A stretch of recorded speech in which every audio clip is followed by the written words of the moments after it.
Speaker Mike Johnson is keeping his word on the funding fights as we have appropriations bills coming to the floor 2 a week right now. And this is where the hard work of democracy is done. This is where the real work is. And I wanted people to be aware of this. We've got to, Americans for Limited Government is going over every amendment to the appropriations bills that are being submitted from the House, from the appropriations committees. And what Speaker Johnson is doing is he's allowing hundreds of amendments to be considered. The process is very simple. The Rules Committee gets 200, 250, 300 amendments from members of Congress. They then consider which ones should go to the floor, and they winnow it down to 50, 60 amendments approximately, sometimes more, sometimes fewer. And those then amendments get voted on the floor, up or down vote. Yeah, you either win or you lose.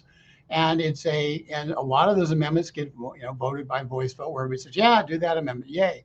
But this is where the hard work is. This is what the entire fight over the speakership was about. This is why you wanted members on the Rules Committee from the House Freedom Caucus. So there were amendments available to vote on that were conservative amendments. And this is the real battle. And most people don't see it at all. Americans for Limited Government is in the midst of this battle. You'll see a weird kind of statement that came out today, or came out yesterday, but you'll see it today, that ALG supports amendments 63, 67, 73, 107, and 109 to the transportation housing appropriations. People say, what the heck does that mean? Well, it's very simple. You've got a bill on the floor that spends a lot of money. It spends money for Treasury and, for transportation and housing, urban development. And there are lots of amendments. We went through those amendments and picked 5 that we were going to support. The first one is simple. It cuts the budget, it cuts the spending by $4.9 billion to put it more in line than fiscal year 2022 spending levels. So this is exactly what was promised in terms of when the debt ceiling bill was done. This is the rollback that we needed to have happen. So this is a significant amendment by Representative Matt Rosendale from Montana, which Americans for Limited Government strongly supports. We have to get the budget under control. This is part of that process, and Representative Rosendale gets it. Thank goodness he's offered this amendment, and we'll see if the House votes yes or no on it. Of course, obviously, it then goes to the Senate. You fight it out with the Senate, and you fight it out with the president, and you end up somewhere you end up with something. But unless you go through this process, we don't get amendments like this that cut the size and scope of government in one fell swoop to the levels that were agreed on previously. Amendment 67. And these numbers change. This is off of the Rules Committee report. These numbers change because the Rules Committee, once they do their report, they then eliminate all the amendments that are not allowed, and so your numbers change. So don't get wrapped up in numbers, but you can't. So the second one is Representative Eric Burleson's amendment that would deny any transportation funds to municipalities that provide safe harbor for illegal immigrants and otherwise refuse to cooperate with federal immigration authorities at detainer requests. Now, this makes some sense. How about if you don't follow the law, if you won't allow us to get access to criminals, even criminal illegal aliens, to deport them? If you want to do that as a city, you certainly don't need the transportation money.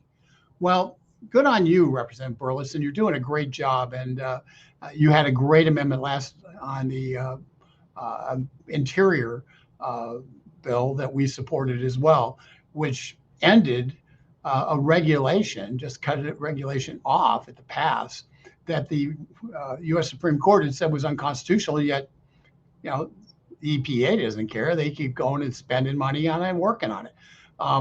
He took action there with the Department of Interior, which passed the House, is now in the Senate, and now here again he comes up big and says, no, we're not going to spend money.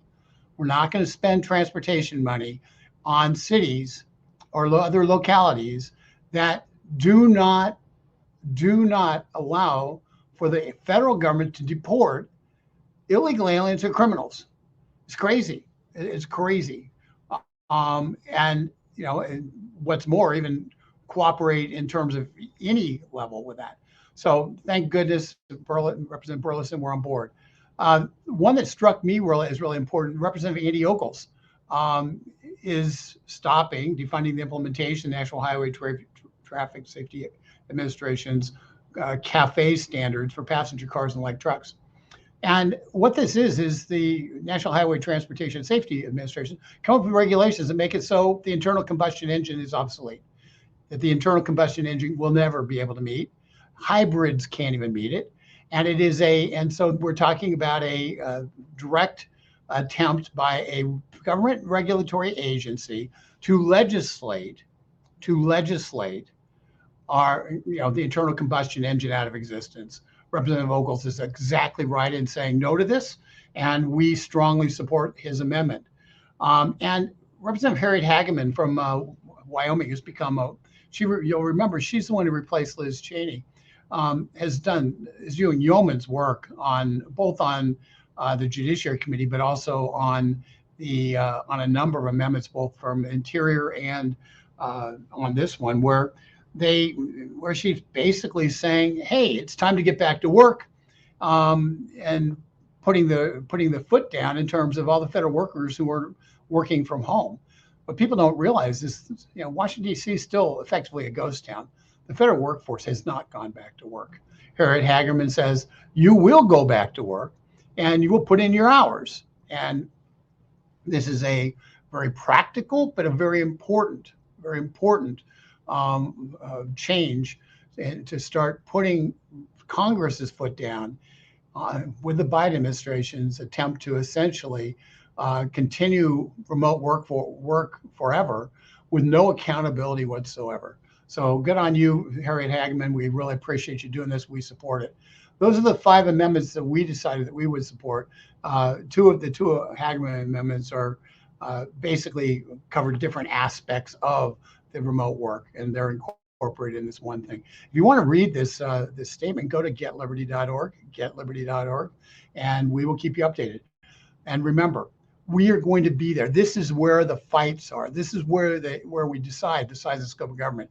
And Americans for Limited Government will always be in the fight using the appropriations process, the must-pass bills, to try to limit the size and scope of government.